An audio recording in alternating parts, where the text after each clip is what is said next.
तो आज जो है हम अपने सी प्लस प्लस कोर्स का पहला वीडियो शूट करेंगे। तो मैं पहला वीडियो बनाने जा रहा हूँ, ठीक है, सी प्लस प्लस का। तो जो लोग आज तक कभी प्रोग्रामिंग नहीं पढ़े हैं वो एकदम सही वीडियो में है, उनको मैं बहुत ही अच्छे से चीज़ को बताऊँगा और बहुत ही शॉर्ट और कॉन्साइज में हम सारे बात को रख लेंगे। तो जितना कम समय में हम चाहेंगे हर एक चीज़ को क्लियर करते हुए निकल जाएंगे। तो डेफिनेटली आपको जो है फ़ायदा होने वाला है। तो चलिए शुरू करते हैं अपने कोर्स को। तो अभी तक जो आप पढ़े होंगे 11-12 तक जो कुछ भी, ठीक है, पढ़े होंगे, तो आपने फंक्शन में के बारे में पढ़ा होगा। तो मान लीजिए आपके पास एक फंक्शन होता है मैथ में, f of x comma y. ये फंक्शन में आप एक्स और वाई का वैल्यू देते हैं, तो ये एक्स और वाई पे ऑपरेशन करता है। एक्स, इस फंक्शन का डिफिनीशन इस प्रकार से, इस फंक्शन को इस तरह से डिफाइन किया गया है, f of x comma y is equal to x plus y. मतलब अगर इसमें 3 और 5 देते हैं तो आप इसका वैल्यू होता है 3 + 5 जो कि 8 के बराबर होता है।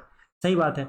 तो ये फंक्शन जो है डिफाइन किया गया है, इसका डोमेन जो है x बिलोंग्स टू इंटीजर है and y belongs to integer है। ये x के इंटीजर वैल्यू को लेता है और y के इंटीजर वैल्यू को लेता है।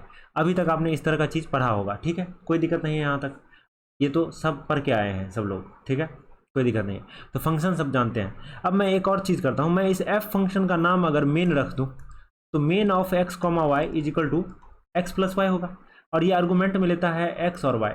मान लीजिए एक फंक्शन मैं लिखूँ f, मैं एक फंक्शन लिखूँ, ठीक है, तो ये भी एक फंक्शन है जिसका नाम है मेन। ये x और y इनपुट में लेता है, इसको आप x और y दो इंटीजर देते हैं तो ये x प्लस वाई आपको देता है जो कि एक इंटीजर है। तो इंटीजर आप देते हैं, इंटीजर इससे पाते हैं। तो ठीक है, ये फंक्शन क्या देता है आपको, क्या रिजल्ट देता है, ये एक इंटीजर देता है और इनपुट में क्या लेता है, एक इंटीजर, क्योंकि इसका डोमेन क्या है, इंटीजर, तो इसका रेंज भी इंटीजर है। ठीक है, ये बात अपने को समझ में आता है। अभी तक हम मैथ की भाषा में बात कर रहे हैं क्योंकि आप लोग अभी तक जो है पढ़े नहीं है कुछ, ठीक है। अब हम थोड़ा सा इसको मॉडिफाई करते हैं। मान लीजिए एक फंक्शन आपने f बनाया, f बराबर 1 लिखा, बोला कि x belongs to all integer, इसका वैल्यू 1 है, ठीक है। या आप बोला कि एक फंक्शन f है, इसमें कुछ भी डालो, ये आउटपुट में कुछ भी दे सकता है, कोई भी इंटीजर दे सकता है आउटपुट में, आपको ऐसा पता हो तो आप डायरेक्ट ऐसे लिख दोगे f। तो प्रोग्रामिंग में जब हम कोई फंक्शन लिखते हैं ना, तो हम जब उसमें कोई चीज़ हम डालते नहीं है, कोई इनपुट नहीं डालते हैं, तो उसको ऐसे लिखते हैं, ठीक है, ऐसे खाली गोल छोड़ते हैं उसमें, ठीक है। तो ये बात समझ में आ गया। तो मैं मान लीजिए जब आप सी प्लस प्लस लैंग्वेज में प्रोग्राम कीजिएगा ना, तो कहीं ना कहीं से तो कोई एक मशीन होता है अपने पास, ठीक है। मान लीजिए कंपाइलर एक सॉफ्टवेयर है, इस सॉफ्टवेयर का काम होता है उस प्रोग्राम को रन कराना। तो आप प्रोग्राम लिखिएगा, ये सॉफ्टवेयर क्या करेगा, उस प्रोग्राम को रन कराएगा। तो कहीं से तो घुसे, ये किस लाइन को पहले पढ़े, इस बात को कैसे पता चलेगा कि ये कौन सा लाइन को पहले पढ़े, ठीक है। तो कंपाइलर क्या करता है ना, एक फंक्शन होता है, उस फंक्शन के अंदर में घुसता है। एक फंक्शन होता है सी प्लस प्लस में, मेन नाम का फंक्शन होता है, ठीक है। ये कुछ नहीं लेता है इनपुट में ये कुछ नहीं लेता है, और ठीक है। और तो कंपाइलर क्या करता है ना, सीधा सीधा इस फंक्शन के अंदर में घुसेगा और सबसे पहला लाइन जो रहेगा उसको पहले पढ़ेगा, उसको एग्जीक्यूट कराएगा। फिर उसके बाद जो दूसरा लाइन रहेगा उसको एग्जीक्यूट कराएगा, फिर उसके बाद जो तीसरा लाइन रहेगा उसको एग्जीक्यूट कराएगा। तो आप बताइए कंपाइलर को पता कैसे चलेगा कि कौन लाइन पहला है, कौन लाइन दूसरा है, कौन लाइन तीसरा है।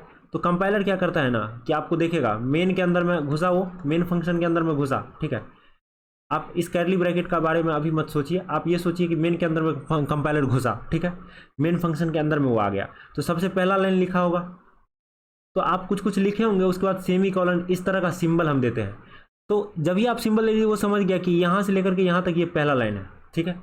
उसके बाद आप फिर कुछ लिखिएगा, और लिखने के बाद जब आपको पता चल जाएगा कि ये एक लाइन है, तो आप जो है इसको क्या कीजिएगा, फिर सेमीकोलन दीजिएगा, वो समझ जाएगा ये दूसरा लाइन है। तो वो पहले इस लाइन को रन कराएगा, फिर इस लाइन को, फिर इस लाइन को। तो दो सेमीकोलन के बीच में जो लाइन होता है वो उसको एक लाइन कहते हैं, ठीक है। इसी तरह से तो जब मेन फंक्शन के अंदर में घुसिएगा तो वहाँ पर कोई सेमीकोलन नहीं होता है, तो वो शुरू समझ आता है कि ये तो पहला लाइन यहाँ से शुरू होगा, ठीक है। अब जब ये पहला सेमीकोलन मिला उसको, वो समझ गया कि ये एक लाइन है, ठीक है। इतना बात हमको क्लियर है। तो पहले वो इस लाइन को रन कराएगा, फिर इस लाइन को, फिर इस लाइन को, इस तरह से कंपाइलर करता है सिक्वेंशियल मैनर में, पहला लाइन, फिर दूसरा लाइन, फिर तीसरा लाइन। इतना बात हम लोग को समझ में आ गया है, ठीक है। तो मेन फंक्शन वो जगह है जहाँ से प्रोग्राम कंपाइलर जिसमें घुस करके लाइन को एग्जीक्यूट कराना शुरू करता है एक एक से। इसका मतलब आपको कोई भी प्रोग्राम लिखना है सी प्लस प्लस में, तो आपको मेन फंक्शन लिखना पड़ेगा। तो देखिए क्या होता है ना कि जैसा कि आप देखिए कि आपके पास एक फंक्शन मेन था, ये आर्गूमेंट में कुछ नहीं ले रहा था और इसका वैल्यू 1 दे रहा था, ये वैल्यू 1 दे रहा था। तो इस फंक्शन को आप क्या कर सकते हैं, ये कोई आर्गूमेंट में कुछ नहीं लेता, आर्गूमेंट में मतलब ये इसको कोई वैल्यू नहीं चाहिए, और ये वैल्यू देगा क्या, आउटपुट क्या देगा, 1 देगा, ठीक है। तो ये जो चीज़ दे रहा है आउटपुट में वो एक इंटीजर दे रहा है आउटपुट में। आप नंबर सिस्टम में पढ़े होंगे, इंटीजर टाइप का एक नंबर सिस्टम होता है, तो इंटीजर दे रहा है आउटपुट में।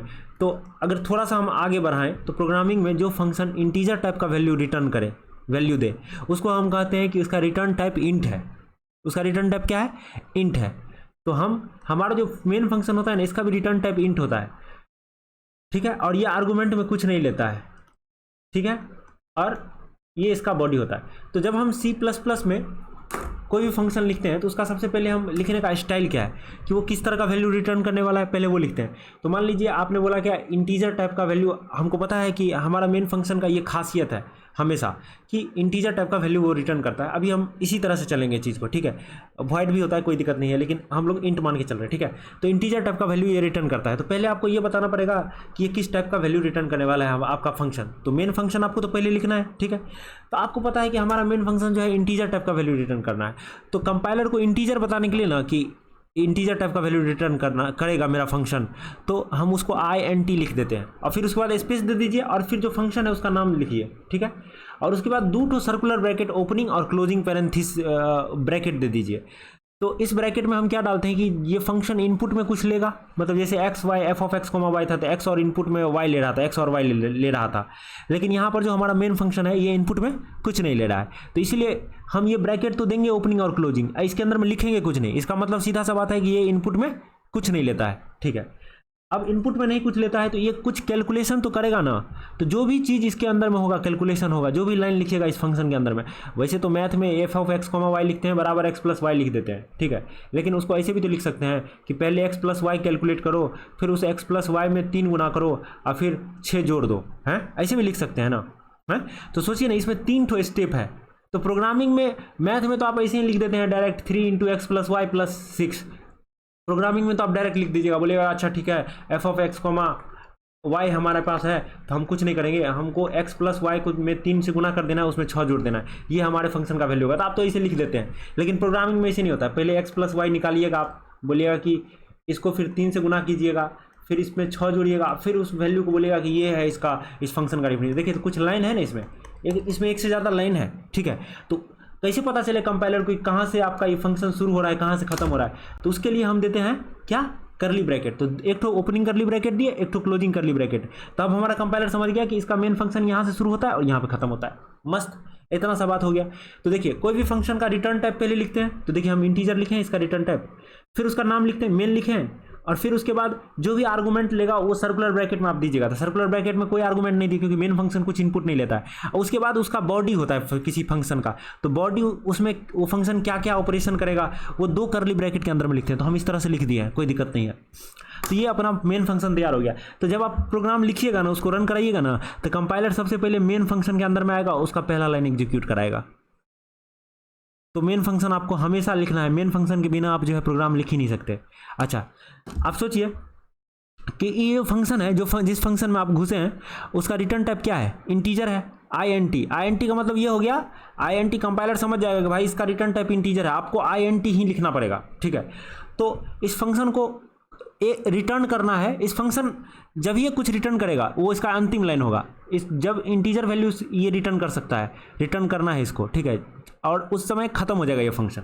तो आपको मान लीजिए आपने लिखा रिटर्न 0, तो 0 एक इंटीजर वैल्यू है, तो ये इसका पहला लाइन भी है और आखिरी लाइन भी है इस मेन फंक्शन का। इस समय हमने ऐसा प्रोग्राम बनाया है कि इसका पहला लाइन और आखिरी लाइन दोनों क्या है, रिटर्न 0 है। तो देखिए हमने सेमीकोलन डाल दिया, इसका मतलब क्या, पहला लाइन यहाँ से शुरू होता है और सेमीकोलन जहाँ पे दिए हैं कंपाइलर समझ जाएगा ये एक लाइन है। लेकिन इस लाइन को जब वो रन कराएगा तो बोलेगा कि ये रिटर्न 0 है और इस फंक्शन को एक इंटीजर वैल्यू रिटर्न कराना था जो कि ये करा चुका। तो अब आप इसके नीचे में कुछ भी लिखिएगा ना, रिटर्न 0 के नीचे में, उसको कोई मतलब नहीं है उस चीज़ से, क्योंकि वो बोला कि इस फंक्शन का रिटर्न टाइप इंटीजर है और ये इंटीजर टाइप वैल्यू रिटर्न करा चुका है। मतलब ये फंक्शन का ये लास्ट लाइन होता है, रिटर्न जब जहाँ से रिटर्न हुआ, रिटर्न 0 आप लिखे, ये इसका लास्ट लाइन हुआ, ये इसका लास्ट लाइन हुआ। इसके बाद आप लिखिएगा भी तो उसका कोई मतलब नहीं है यार, कोई मतलब नहीं है। तो इतना बात हमको समझ में आया। तो जब भी आपको कुछ रिटर्न कराना होता है तो आप एक रिटर्न लिखते हैं, कंपाइलर समझ जाता है कि रिटर्न कराना है, फिर जो चीज़ रिटर्न कराना है वो लिखते हैं, अब फिर सेमीकोलन देते हैं। तो सोचिए इस फंक्शन का रिटर्न टाइप जो है क्या है, इस फंक्शन का रिटर्न टाइप इंटीजर है, तो इंटीजर है ना इसका रिटर्न टाइप, तो आपको रिटर्न इंटीजर ही कराना पड़ेगा। तो 0 लिखिए, -1 लिखिए, 2 लिखिए, जो कुछ भी लिखिए, आपको इंटीजर लिखना पड़ेगा। आप कुछ और लिखिएगा तो एरर दे देगा। समझ गए? इतना सा बात है, क्योंकि आप कंपाइलर को बताया कि रिटर्न टाइप इंटीजर है, फिर रिटर्न कराने कुछ और, तो गलत बात है। कंपाइलर बोलेगा नहीं समझ रहे हैं हम, कुछ नहीं समझ रहे हैं हम। तो इस तरह से हमारा ये पहला चीज़ जो है, तो अगर हम इसको रन कराएं तो क्या होना चाहिए, फंक्शन क्या रिटर्न करना चाहिए, 0। तो ठीक है, आप देख सकते हैं इसका आउटपुट मैं आपको दिखाता हूँ। देखिए यहाँ पे क्या लिखा है, program finished with exit code 0। तो इसका मतलब क्या है, ये 0 रिटर्न किया है, एग्जिट कोड 0 है। तो ये इतना सा बात है, हमारा ये फर्स्ट लेक्चर खत्म हो गया। हम इसके बाद अगला लेक्चर में घुसेंगे, ठीक है।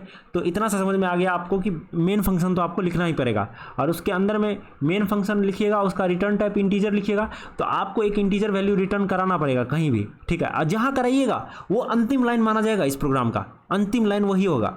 उस लाइन को रन कराने के बाद कंपाइलर कोई और लाइन रन नहीं कराने वाला है। इसके नीचे में आप कुछ भी लिखिए, कुछ लिखिए, इसके नीचे में रिटर्न 5 लिख दीजिए, ठीक है। आप देखिएगा रिटर्न 0 ही होगा, क्योंकि इस लाइन के बाद कोई लाइन एग्जीक्यूट नहीं होना है भाई, कोई लाइन एग्जीक्यूट नहीं होना है। आप देख लीजिए 0 आया, लेकिन आप सोचिए इस लाइन को आप हटा दीजिए। मैं एक बार के लिए इस लाइन को हटा देता हूँ, तो अगर मैं इस लाइन को हटा दूंगा तो देखिए क्या होगा, 5 रिटर्न होगा। देखिए रिटर्न विथ एग्जिट कोड 5 हुआ। अब वो लाइन एग्जीक्यूट हुआ है, ये वाला लाइन, लेकिन इसके ऊपर में वो लाइन था तो एग्जीक्यूट नहीं हुआ। तो मस्त, हम लोग इतना समझ गए। रिटर्न एक कीवर्ड है, जब भी आपको कुछ रिटर्न होगा कराना होगा, रिटर्न लिखिएगा, फिर स्पेस दीजिएगा, और जो चीज़ रिटर्न कराना है, कुछ वैल्यू रिटर्न कराइएगा। तो वैल्यू को हम डेटा कहते हैं, ठीक है। हम अपने प्रोग्रामिंग में क्या कहते हैं, वैल्यू को डेटा कहते हैं। तो डेटा रिटर्न कराइएगा, तो हम यहाँ पर एक इंटीजर टाइप का डेटा रिटर्न कराएंगे, क्योंकि हमारा फंक्शन जो है किस टाइप का डेटा रिटर्न करने के लिए डिफाइन किया गया है, इंटीजर टाइप के डेटा को रिटर्न करने के लिए इसको डिफाइन किया गया है। तो डिफाइन बॉडी के अंदर में करते हैं, तो इसका डिफिनीशन कहाँ पे लिखा हुआ है, देखिए 2 कर्ली ब्रैकेट के अंदर में इसका डिफिनीशन है। हालांकि उस डिफिनीशन में एक ही लाइन है, कोई दिक्कत नहीं है, ठीक है। तो ये हमारा पहला लेक्चर है, इसके बाद हम अगला लेक्चर में और सब चीज़ देखेंगे, ठीक है। तो I hope it will be useful.